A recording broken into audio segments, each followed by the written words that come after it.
Good morning, friends.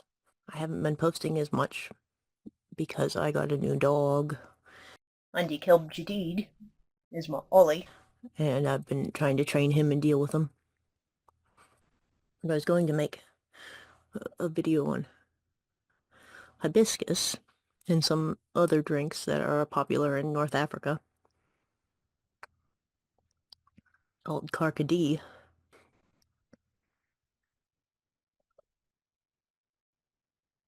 And the roselle hibiscus, Hibiscus sabdariffa being the scientific name, originated in Africa, but it's spread to many other places for use in beverages and cooking, including some types of agua fresca in Mexico, Central America, and in Jamaica. In India, it's apparently pickled sometimes and can be used as a plant-based red dye. I did buy some of that. I was going to make a video at some point on traditional dyes as well as pigments in paint, including, how they were used in the ancient world, like lapis lazuli being used in Egypt, various little stones and things that were used in dyes, as well as things like iron oxide, hibiscus, and dyes that were made from the little beetle things, carmine, used for red dye, and then, of course, there were pigments made out of shellfish and similar.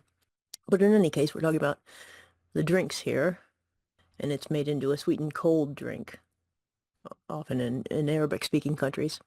And in Europe, it's sometimes drunk hot as well, and tastes sort of tart, sort of like cranberries, and a deep red color that looks almost black when you have a glass of it.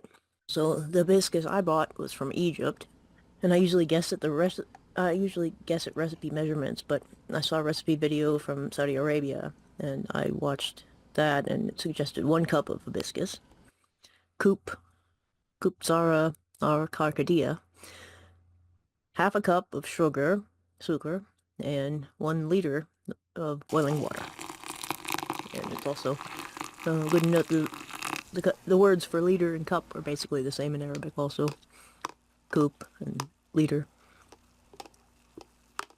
In West Africa, they sometimes add things like mint and ginger. And mint sounds good. But since I'm focusing on North Africa and Libya in particular in my channel and Substack lately, we'll go with the sugar water and hibiscus only recipe for now. But again, the additional spices used in things like coffee also vary by region and by personal taste, one family to the next.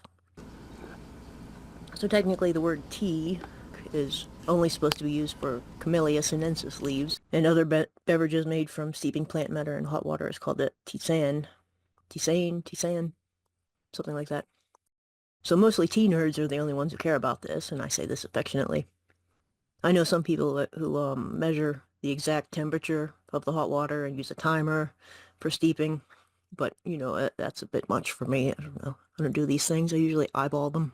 But I also got this for coffee while I'm talking about it. This is a nice little pot, but that'll be for another video. So anyway, I like a lot of herbal teas anyway, and I used to get some called Cherry Goddess from Amazon. I forget the company, but it would have dried cherries, dried raspberries, rose hips, and also hibiscus. And it turns out hibiscus uses a lot of these berry kinds of teas because it has tartness, but it also gives a very bright red color. So a lot of people are probably drinking it, if they like these herbal teas without even knowing it.